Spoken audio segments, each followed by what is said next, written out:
am Juliet Clothier, and I was the CFO at United Way of the Bay Area from 2007 to 2011, and have remained a fan of United Way since. It's just such a great network. I'm here with my partner in crime a little bit, Susan Sutherland. We have partnered on a lot of things. We have a podcast called Secrets of the C-Suite, which we'll also plug at the end of this. But wanted to get started with our agenda for today. So we are going to be talking about maximizing team dynamics with DISC. It's a tool to assess work styles, and we're going to talk a little bit about the model itself. We're going to have you kind of think about your work style. Some of you might have taken the test already, and we'll talk a little bit about that. We'll talk about how it works in group dynamics, and I will present a case study about how I used it in my workplace and bring some practical applications to that. And then we'll get an interactive Q&A going. And I want you all to share your experiences as well. And we'll take it from there. How it's going to work, Susan's going to present the DISC part of this and talk about the model itself. And then I'll present the case study. So introducing Susan Sutherland. Hi, everyone. So you saw my excellent tech skills trying to share screen and bring the slides up. Ivy, can you see the slides? Do they look the way they're supposed to look on your screen? Okay, she's my checkpoint. Juliet and I are very down-to-earth, very capable people who every now and then trip over ourselves, and we're fine with that. We're going to call it out. We'll explain what's happened. We'll ask Ivy for help if we need that. But I just wanted to let you know, hang on one second. Frog always comes back. That's the tone and the style that we take. So don't be surprised. This is not a tightly run, perfectionist approach to content. And you can see, because I had to catch up to the agenda. So the introduction to the work styles and the DISC model. I'm going to cover sort of what it is and what it isn't, and then take you sort of deeper into how the model represents different work styles. What isn't on this slide is the most important thing that I believe about the DISC instrument, and any instrument, whether it's a personality assessment, whether it's a work style assessment, whether it's strength finders. I mean, I can sort of list, the Myers-Briggs.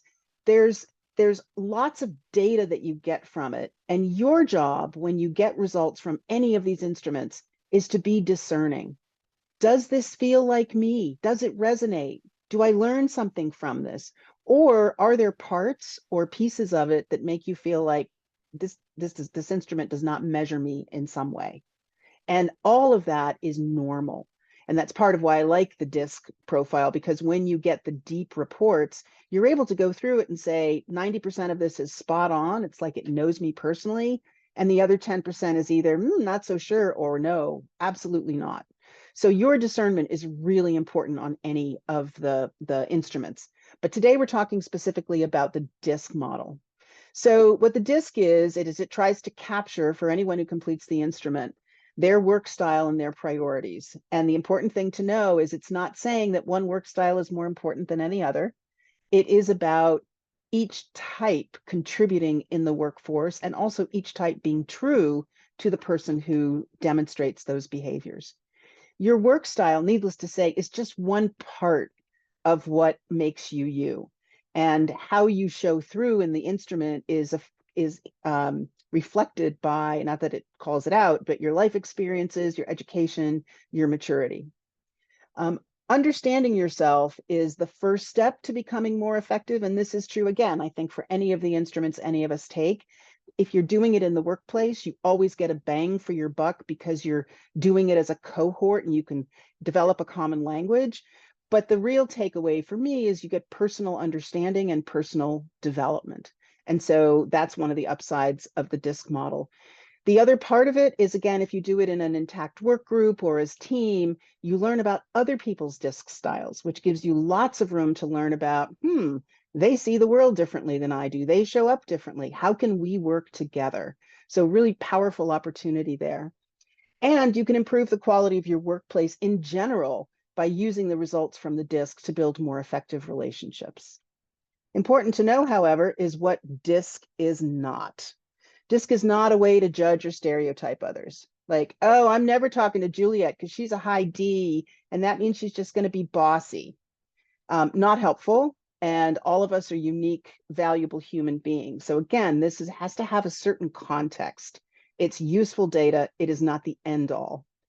It should not be used as a recruiting screening tool. Like, let's make sure we hire someone who is particularly detail oriented for doing our accounting.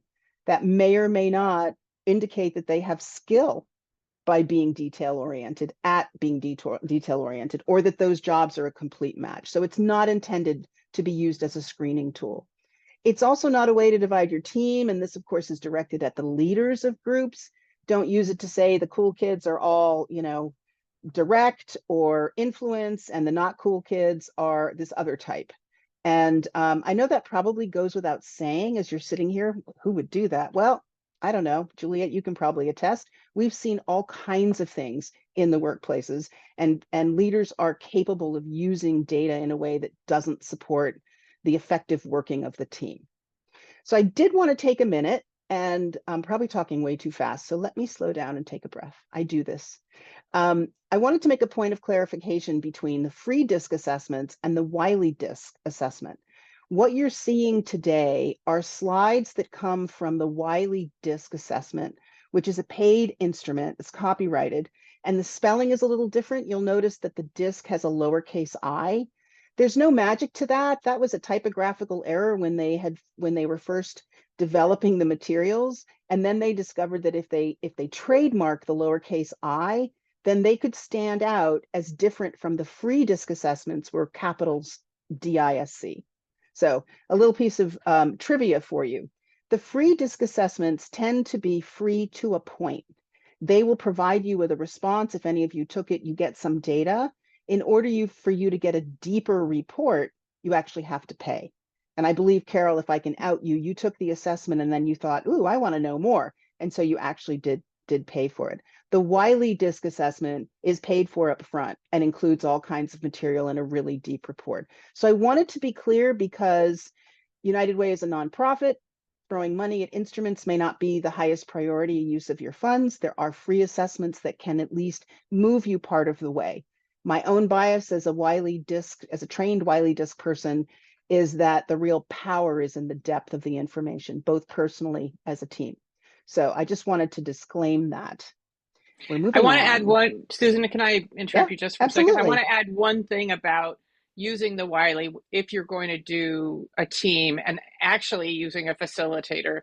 And this is not a promotion in any way of any particular person, Susan, but but that having the deeper dive also talks about how you relate to others, and I really appreciated that when I did it with my team, which I'll talk about a little bit later. But it helps you understand how you relate to other styles. So Okay, so we're moving on and we're going to get to our first poll.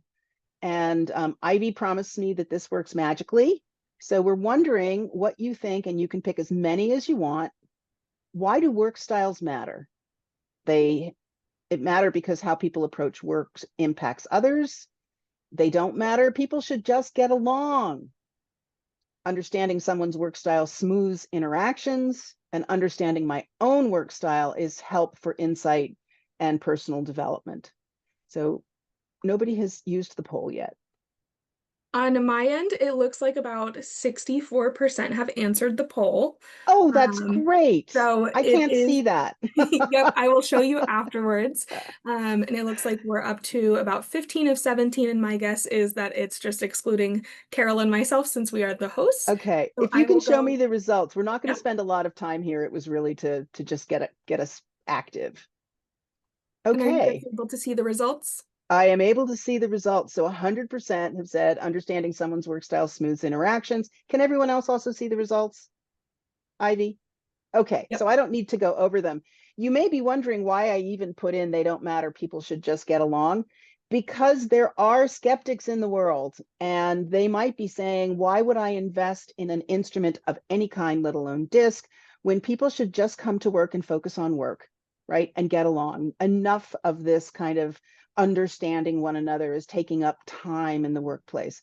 The reality is, I think we all know this, and why I love that there's nobody voted for that, is that in fact, it makes a big difference to the quality of your individual work, how you work with the people around you, whether you're directly on a team and, you know, have colleagues that you have to interact with, it really does make a difference. So good job on the poll. And I thank you, Ivy. And now we're going to do another poll. For some reason, my slides aren't going. Ivy, help. Sometimes it just makes you click twice. Okay, I'm good. I got it. All right, so now we have a new poll, and the slide that you can't see is how do you see yourself? This is a very narrow approach to the DISC model, which I'll go over in depth as soon as you complete this part. Do you consider yourself fast-paced and outspoken, accepting and warm, cautious and reflective, or questioning and skeptical? And yes, I'm sorry, for the purposes of this poll, you do have to pick one. And it looks like about 64% have already filled it out. So we're moving pretty quickly. And This if is great. Let's anyone, give it another second and then tool yep, along. perfect. And it looks like we're back at that 15 of 17. So I think it's just excluding us again. And I will go ahead and end the poll and share the results. Great. Okay. This is interesting. So 27% are fast-paced and outspoken. 40% are accepting and warm. 27% are cautious and reflective. And 7% are questioning and skeptical. And this is interesting because it actually is fairly consistent with national data and trends, which may sound weird to you, but it's really kind of very interesting. So let's move on from that. Well, what does this mean? This means that my slide isn't working still. If you said you were fast-paced and outspoken, you get the green letter D.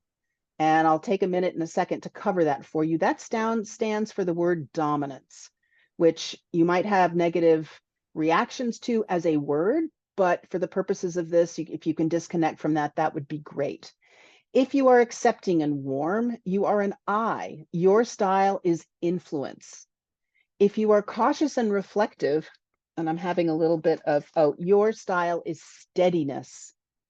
And if you're questioning and skeptical, your style is conscientious. And I've worked with the DISC model a lot, and I always stumble on at least one or two of these when I'm talking about it. So let's go a little deeper. This just tells you at the biggest picture of the DISC model, kind of what category you're in. Here's the DISC model. And again, if you are fast-paced, you're in the dominance category, and your characteristics, or your presenting characteristics, are your direct, firm, strong-willed, forceful, and results-oriented. And as we've already joked, Juliet is a D. You'll see the nuance of her D in a minute, but this is how I know her. She's direct, she's clear, she's results-oriented, and she wants to move along to the next challenge. If your style is influence, you are more or less outgoing, enthusiastic, optimistic, high-spirited, and lively. I tend to think of the people who demonstrate an influence style, and not to, again, depending on how you hear this word, they're the cheerleaders of an organization. They're the people who bring extra energy to the team dynamic. The people who have an S their qualities are their characteristic is steadiness, and their qualities are they're even-tempered, they're accommodating, they're patient, they're humble, they're tactful. They could also get run over by some of the people around them. Each of these styles can dominate another style inadvertently. If you are of the conscientiousness style, you are analytical, reserved, precise, private, and systematic. Now, I'm guessing that there's a fair chunk of you who are here on the call today saying, well, I'm a little of this and I'm a little of that. And you would be absolutely true. The nuance of the work style assessment isn't reflected at this high level. This just breaks it out into the 4 categories that are the overarching model. So let's go to a slightly more nuanced model. The 4 quadrants become 12 distinct styles.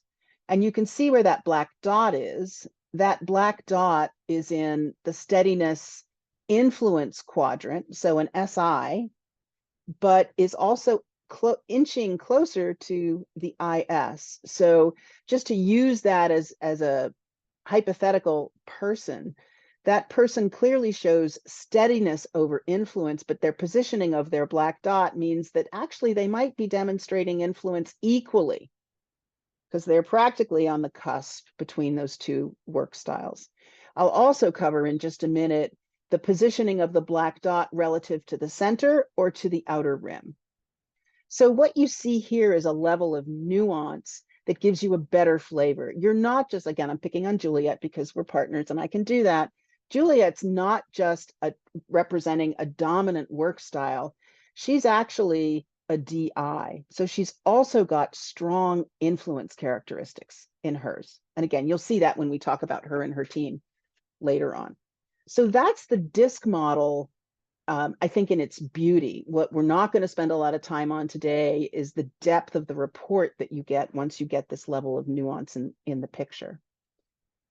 So this is inclination strength. So for every type or every workplace style type that you could be sort of inclined or very inclined. And what that means is that your behaviors may be easy to peg from other people, or not so easy to peg. And maybe you're a little more flexible in what shows up and how you come to work.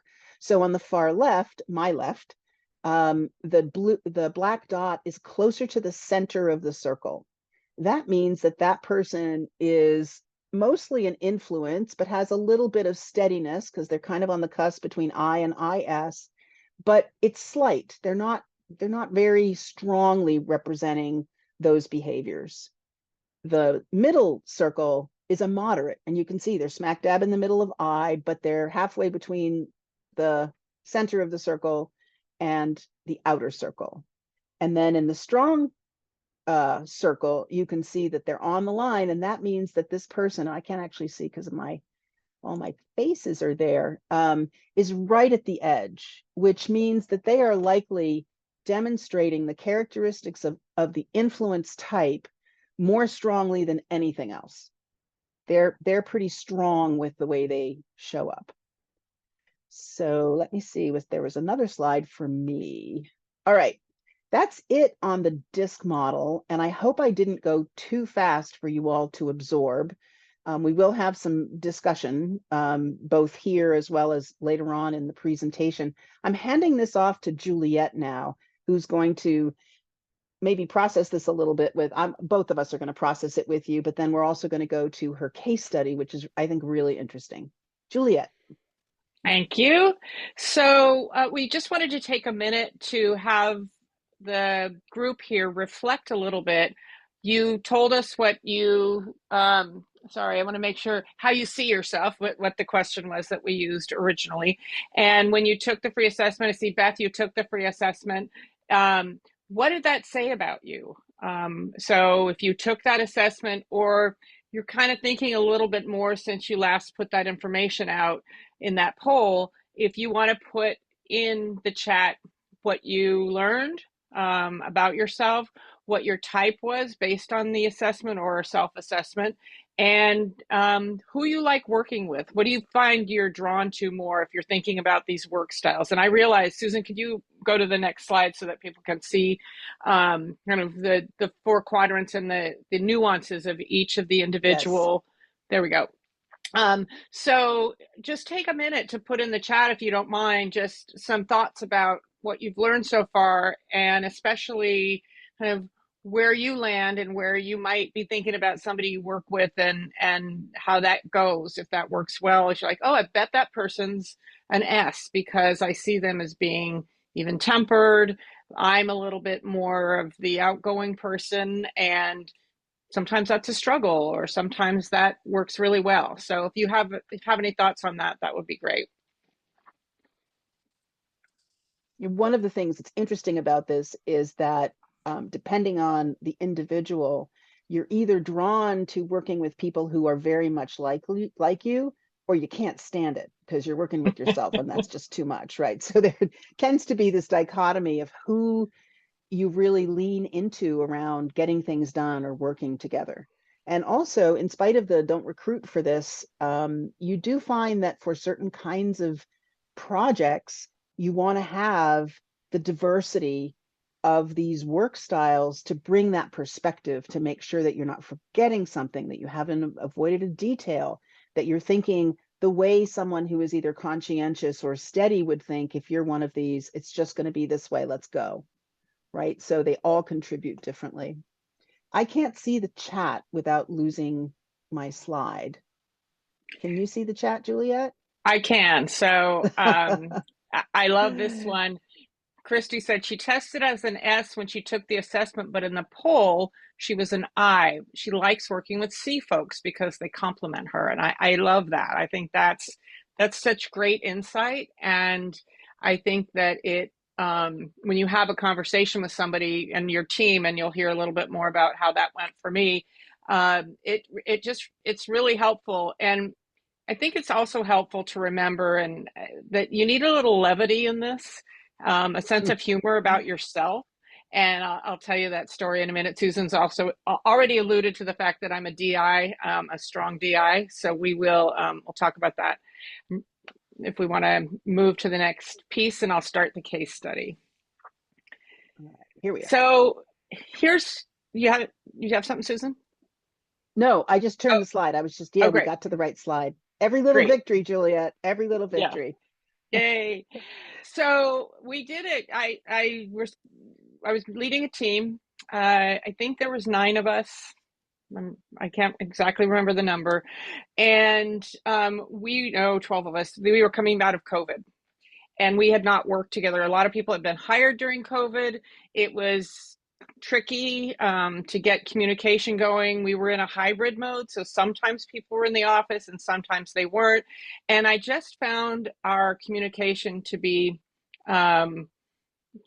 tense. There was a lot of somebody would say something and another person would react in this way that I felt like, wow, we're really sensitive, and rightly so. I don't think that was wrong for that time period, but I thought it's time for us to come together. And so I reached out to Susan and said, I need your help in helping bring my team together and help us communicate better. So what we did was we did a half-day retreat in person, and that was tricky as well, trying to get everybody in the room together. It was at a time when COVID wasn't, we had all been vaccinated. So it was okay time for us to be together.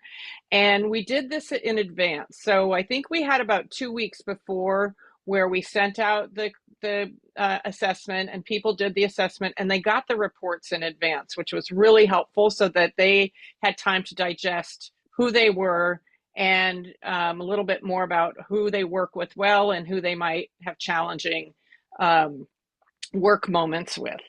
And then in the meeting itself, we walked through the model and we had a Q&A session, which was really also helpful. People could ask questions and get clarification on, well, I saw this, but this didn't make any sense. And that led us to talking about the individual review of the parts. And Susan mentioned this a little bit earlier. This does feel like me, but this actually it's so far off. I don't even understand it. And then, a piece of like, I'm not sure, this may be right or wrong. And then we had an opportunity to kind of give input on that. So somebody might say like, I'm not sure if this is like me. And I can say, well, what about this thing that we worked on together? It seemed like you were really, enthusiastic about that, and you were really helpful in that situation. So maybe there's a piece of that there. Then we had some food. I forgot to mention food. Food is always good in these meetings. But we did a breakout discussion, and we had 2 different ones. The first one was a trio. So it was 3 people just having a conversation about what makes you who you are. Why is this working for you? Why does this type work well with you? Why does this type not work well? And just kind of going over our reports with each other in a little bit more depth. And then the second part of it was a duet. So it was somebody who you did not have the same style as, and how that person works well, and some insights from their own report where they could talk to each other and say, for me, and I'll just tell you a little bit about me, I'm direct, I'm firm. If I am with somebody who is an S, I struggle because I tend to want to move to the next thing. I tend to want to solve the problem and move on. And I learned a lot about how people need time to reflect and they need time to process. And that's made me a better leader. So those conversations were really important. We had people come back and report out. And then at the end of the half day session, we had people come around and talk about their commitments. And it was really interesting to see how many people had softened their edges. That's what I like to call it, where they, made a commitment to, for me, my commitment was to allow people time to process, to ask people for their thoughts and opinions on solutions as opposed to just driving forward and moving on. It was a very helpful moment in time. And the other piece of it that was really exciting is we all walked away with a common language. We knew how to talk about other people's work styles and our own work styles without judgment. And that was a really important part of it. So, when we judge people, which we all do, we often have language around that is gossipy or negative. And this was a way to actually be able to talk to each other and talk about, hey, I noticed, this request I had is you didn't respond to that request. And that person, oh, I've been overwhelmed, and I know you appreciate quick turnaround, and I let it drop to the bottom of my pile without judgment. And it was just a nicer way to work together, especially coming in out of COVID. So now we're going to show you my team's DISC results and what we showed them. So names were changed to protect the innocent, except for mine. So you can see that I am clearly DI. We had a lot of people in the bottom S into C, and we had Karina, who was our one cheerleader. And I just want to say, at first I think she was a little, I don't know, I'm going to say self-conscious about being the only one in the I area. But what we learned is we really needed that cheerleader. We needed that balance. We needed that person that kind of was optimistic and enthusiastic. And again, remember this point in time I think it was 2022, and we were just kind of starting to come back together. So we really needed her. If I can chime in, Juliet, a couple things exactly I would observe is none of the black dots, which represent people in their work styles, are near the center of the circle. So everybody on Juliet's team was either moderate or strong in their work styles, which means that it's a little bit more complex it's not as easy. Let me put it that way. I'll put it in the other frame. When people are strong in their work styles, you know who they are, but you also have to be more clear about what you need from them and vice versa. So that was an interesting thing. And again, as Juliet points out, they're they're not evenly spread, but the bottom half has more of her people. And the conscientiousness and the steadiness work styles sort of dominate the group, even though they're 4 people who are actually in the dominance category. One of the things that I would offer here is that in addition to the names, like the buckets, as I call them, and the qualities associated with that, there is with each of these types an energy. And all of those energies, and I won't characterize them, but you probably know the kind of energy that people who show up with their work style bring to a workplace.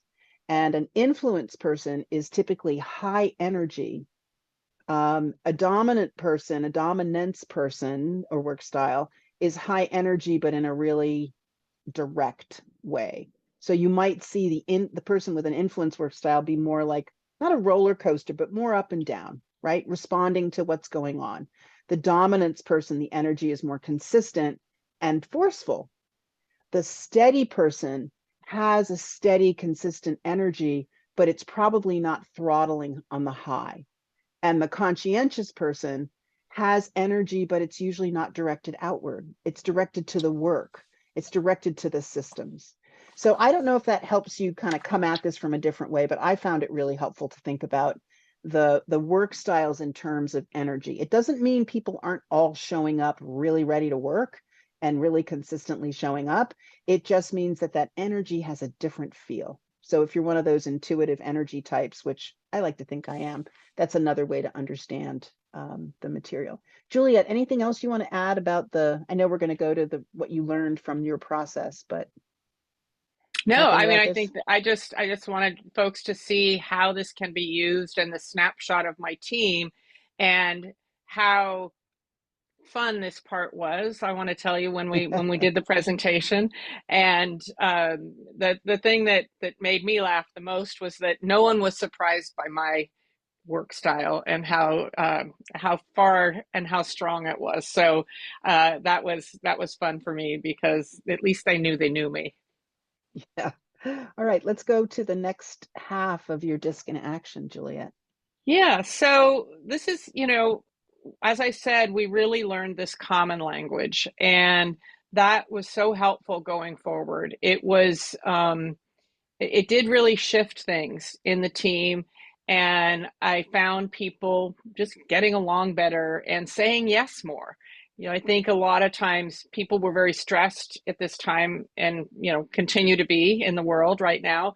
And so easy to snap, easy to um, draw an assumption that, about something that no one intended, but it just, came across that way. So we learned a lot together and we laughed a lot and we were able to laugh at ourselves, which to me is one of the most important leadership qualities you can have, is being able to just laugh at yourself and how ridiculous things can be sometimes.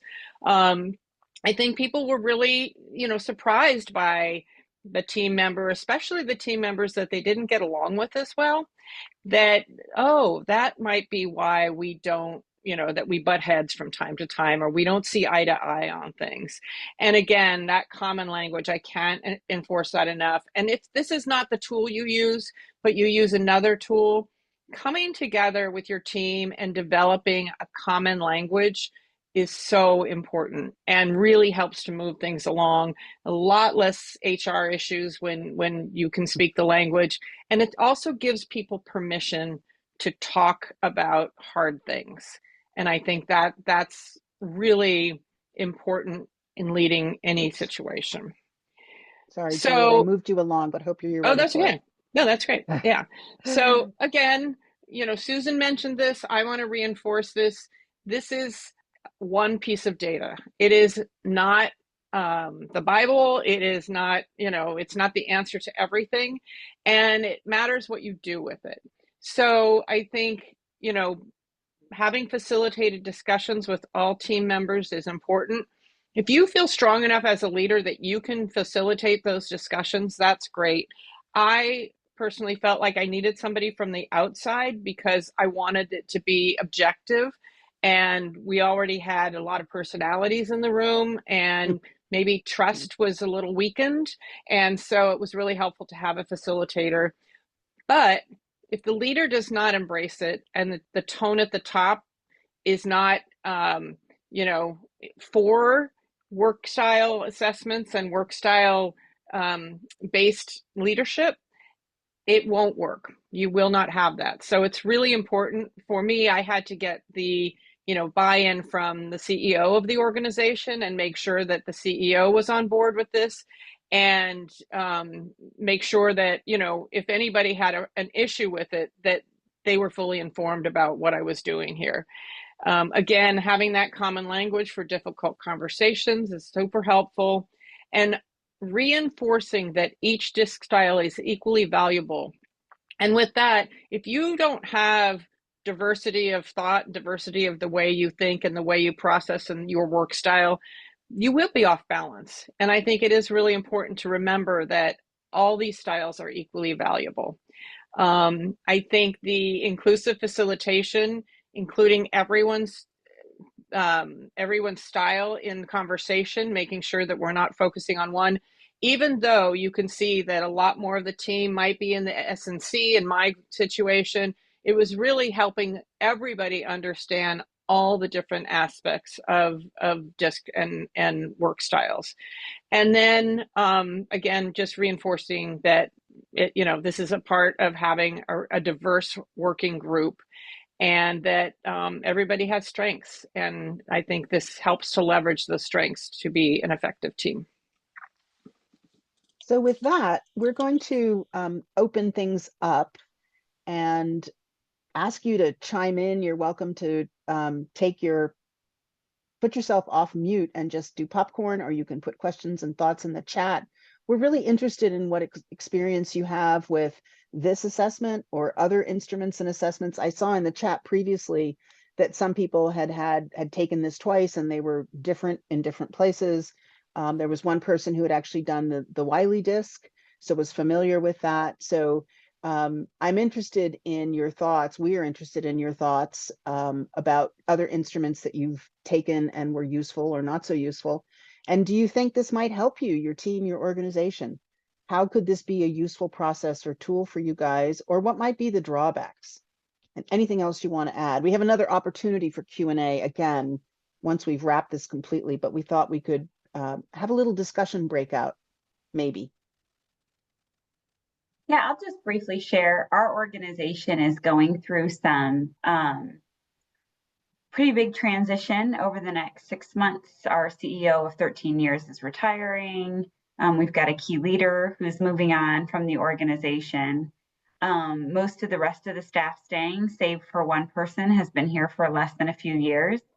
We're a really strong and stable organization. And so I think this might be a huge tool for us to be able to remind people that they can lean into their strengths and work together. And yeah, I just think it'll be a great tool for them.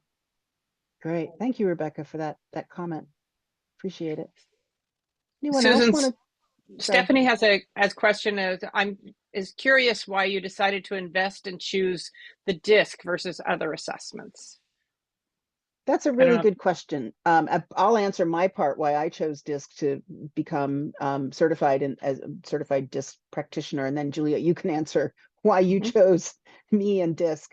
I did because my research, which was not hugely inclusive or deep, but was enough, told me that they were the initiators of the model and that they had a lot of psychological and organization data that backed up how they were using the tool and how they built the tool. So I went with what I thought was the assessment that had the most depth behind it, even if the tools that are available, even if you pay more, pay for the ultimate report and it's less than what you pay for DISC and Wiley. That was my choice. A lot of the assessments that are out there don't even have a, training. So for example, I had to go through a training in order to become a facilitator of the DISC model. So that's why I chose that. And I probably should add, when I was in an organization, a corporate role, we used the Wiley disc. So it was the one I was most familiar with as a user, not just a facilitator. Juliet. Yeah, and for me, I back in the day, very long time ago, we were all given Myers-Briggs, which I've discovered was more personality, number one, and also has a lot of bias, implicit bias in it. And I wanted something that was more about how people work, not who people are. And so I found the DISC to be, this was about really how do we work together. And so it seemed to me like this was the right one for the time. There are so many and evolving all the time. So I would definitely recommend just researching and getting the right one for you. And I think if I can volunteer for Juliet, part of why she chose this was because I was available to deliver it. And we'd already worked together so well. So there was sort of a natural, what do you think? Could you do this? Would it be useful? We chatted it through and that's how we ended up there. I suppose if there had been competing model deliverers, she could have done, a bigger RFP and really screened differently, but we sort of landed on the path of least resistance for what she really wanted. True. Very true. Are there more questions, contributions? I'll add something.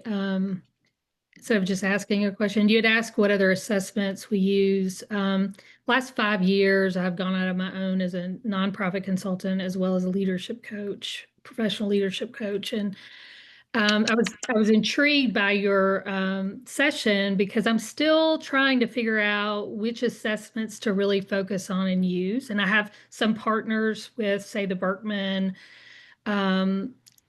that I'll use. But to Gail's point about, I think she was the one who said StrengthsFinder. And Carol. One of the trends I'm kind of that I'm experiencing is, say, a Berkman or a DISC. You can start off with, say, if you're coaching a CEO and get them into it. But I've kind of found with team coaching, especially executive teams, but also departmental teams, StrengthsFinder tends to be more accessible. And I think for some of the nonprofits I work with who don't have a lot of funds to put toward it, just buying the book and getting the assessment. And I've done some formal training in it. It just seems to be more accessible. And then something like the DISC or a Berkman for an executive team becomes more the next phase of their learning journey together. So that's just been my own experience. I have found that I've even worked with organizations where the CEO wasn't so into it. But the way to get them on board was to say, what about StrengthsFinder? And then sort of showing them how that can work. And that to me is more of an entree versus DISC, which is so much more thorough. So that's kind of the experience that I've had this far, but I appreciate the information and sharing all of this with us. Yeah, thank you, Stephanie.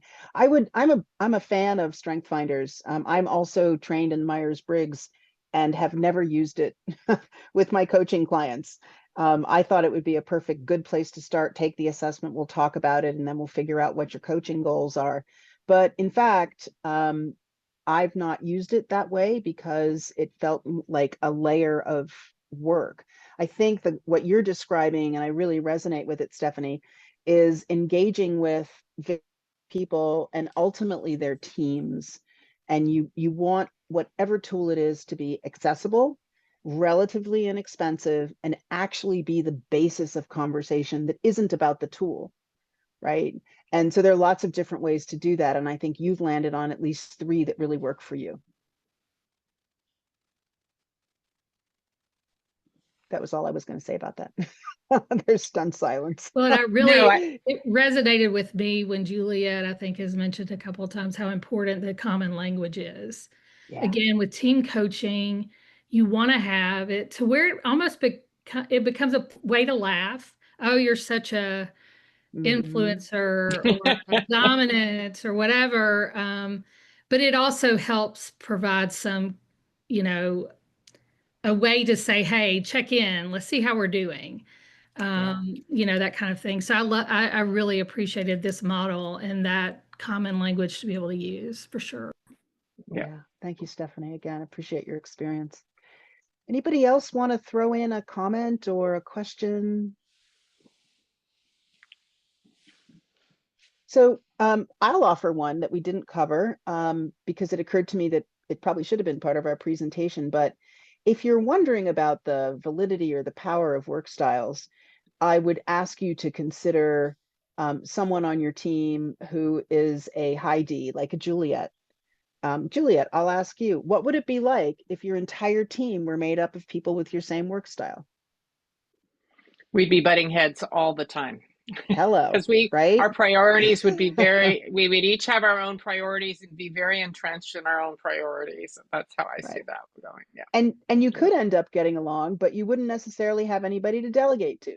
You wouldn't necessarily have people who question you about well, that seems like a good strategy, but have you thought about all of these things in the alphabet that you haven't considered yet, right? So Yeah. I just wanted to offer that because there is nuance to it. We're not all just one thing, but when you start to think of it in kind of almost exaggerated terms, you really realize the power of a diverse team, diverse skill set, diverse work styles, right? Like everybody is making it better because Juliet's not running off and just doing everything on her own the way she wants to do it. She's got some breaks around her. Checks and Yeah. balances, I might add. Thank Yeah, you I for want to being a add one sport. thing. Oh, sure, no problem. I want to add one thing for Stephanie. What I loved what you said was what I took away from what you said was get in the door, get your foot in the door with something that people are willing to start with. Because, you know, I'll tell you, I didn't talk about this that much, but there was definitely a lot of arm folding and, you know, dragging people to that first meeting. It wasn't like I was like, yeah, we're doing work styles. It was a lot of skepticism. And I think if you can do anything just to get that conversation started, it's worth it. All right, so I think we can wrap unless there's something in the chat that I haven't seen. I Okay, think we're good. so this is just a very high level recap because a good trainer will tell you what they're going to tell you. They'll tell you, and then they'll tell you what they told you. So I'm going to do that. In our session today, we covered why work styles are important. I introduced the DISC model. And you to the extent that we could. And Juliet presented a case study for team building and leadership development and ways to use the model to improve team dynamics.